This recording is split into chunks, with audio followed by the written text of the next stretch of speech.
행복한 하루 보내시고 계신가요? 안녕하세요, 라온입니다. 현대인들의 가장 바쁜 아침. 꿀 같은 잠을 포기하고 아침을 챙겨 먹기란 쉽지 않습니다. 그래도 건강을 생각해서 아침을 간편하게 먹기 위해 고구마나 바나나 등으로 아침을 드시는 분들이 많이 계신데요. 하지만 고구마나 바나나 등은 공복의 아침으로 먹기에는 좋지 않은 식품입니다. 아침 공복에 먹으면 좋지 않은 음식 9가지 알아보겠습니다. 그럼 영상 시작하겠습니다. 구독과 좋아요는 영상 제작에 큰 힘이 됩니다. 첫 번째, 오렌지.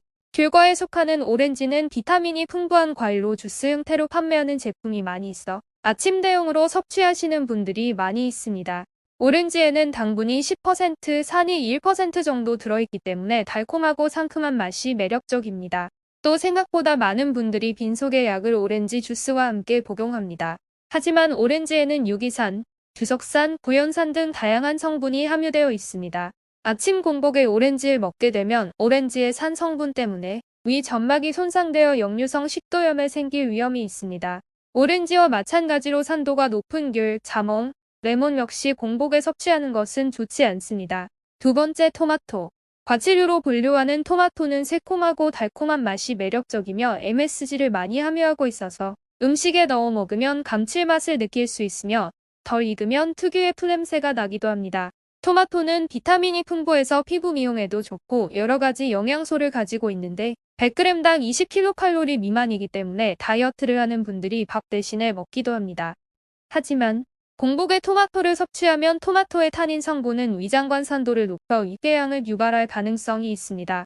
토마토 속 팩틴 등이 위장과 결합하여 위 내부 압력이 높아짐에 따라 소화불량이나 속쓰림이 생길 수 있습니다. 또 토마토는 차가운 성질을 가지고 있어서 저혈압을 앓고 있는 분들은 과도하게 섭취하지 않는 것이 좋습니다. 세 번째, 고구마. 다이어트를 하는 분들 중에서 고구마를 쪄서 먹는 경우가 많은데 비타민과 섬유질이 풍부하기 때문에 특히 여성분들이 선호하는 경우가 많습니다. 또 고구마를 구워서 먹으면 베타아밀라즈 효소가 녹말을 메가당으로 바꾸기 때문에 GI 혈당 지수가 크게 증가하는데 껍질과 함께 섭취하면 수치도 낮아지고 소화도 잘 됩니다. 하지만 아침 식사 대용으로 많이 찾는 고구마 역시 공복에 섭취하면 속쓰림을 유발할 수 있습니다. 고구마에는 타닌, 악효질 등 위벽을 자극해 소화를 돕지만 공복에 섭취하면 위산이 과도하게 분비되어 위벽을 자극하기 때문입니다.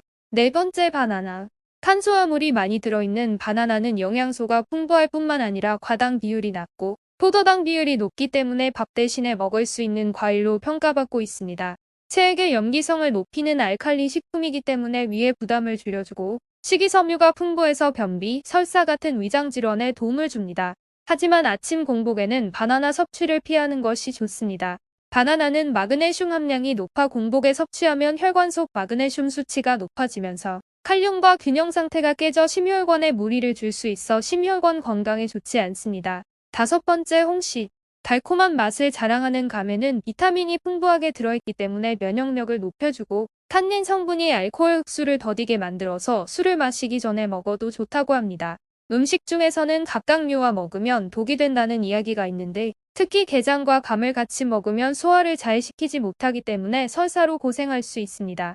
또 빈속에 감을 먹으면 감에 들어있는 팩틴과 타닌이 화학 반응을 일으키면서 장운동을 방해하고 변비, 담석을 유발하기 때문에 공복에는 섭취를 피하는 것이 좋습니다. 여섯 번째, 커피. 현대에 들어서 커피에 대한 효능과 부작용에 대한 이야기가 많은데 학자들의 연구에 따르면 적당한 섭취는 두통, 심장질환, 암 발생률을 줄여주고 우울증을 막아준다고 합니다. 커피를 맛과 향으로 즐기는 사람도 있지만 직장 생활을 하는 분들은 각성 효과를 주는 카페인 성분 때문에 먹는 경우가 많은데 중독될 수 있으니 적당히 섭취하는 것이 좋습니다.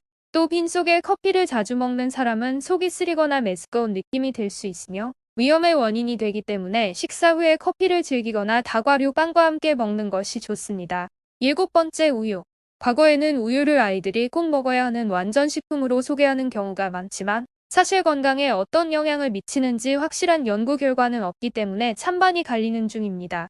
그래도 우유에는 다양한 영양소가 들어있기 때문에 유당불내증이 없는 분들에 한해서 빵이나 시리얼과 함께 먹으면 식사 대용으로 충분합니다.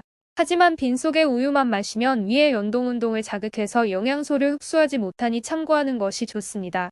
여덟 번째, 요거트.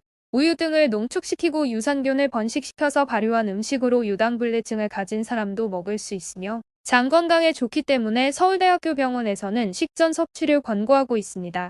하지만 유산균은 위산에 약하기 때문에 빈속에 먹으면 유산균이 대부분 죽어서 아무런 효능을 볼 수 없기 때문에 식전 한 컵 이상의 물을 마신 다음 요구르트를 먹는 것이 좋습니다. 식사 전 한 컵 이상의 물을 마신 다음 유산균을 먹는 게 좋다는 주장도 있지만 식사를 마친 이후 1시간에서 2시간 후에 먹는 게 좋다는 전문가도 있으니 개인적으로 판단하여 드시는 걸 추천드립니다. 9번째, 빵. 최근에는 맛도 있지만 먹기 편하다는 이유로 아침을 간단하게 빵으로 대체하는 경우가 많은데 종류에 따라서 다르지만 되도록 빈속에 먹지 않는 것이 좋습니다. 빵이 부풀어 오르는 이유는 이스트 효모의 현상으로 공복에 먹으면 위산을 많이 발생시키고 위벽을 자극하기 때문에 속이 쓰리고 부글거리는 경험을 하게 될 수 있습니다. 빵은 나트륨과 당지수 GI가 높은 편이기 때문에 대사 문제가 생길 수 있으니 밥 대신 먹는 분들은 맛은 떨어져도 건강을 생각한 제품을 구입하는 게 좋습니다. 공복에 먹으면 안 좋은 음식이라고 했지만 자주 먹는 게 아니면 큰 문제가 없으며 체질에 따라서 다르기 때문에 속이 쓰리거나 소화가 안 되는 문제가 없는 분들도 많이 있습니다. 하지만 장기 복용하면 문제가 생길 수 있으니 참고하시기 바랍니다. 여러분의 생각과 의견은 댓글 남겨주세요. 그럼 영상 마치겠습니다. 행복한 하루 보내세요.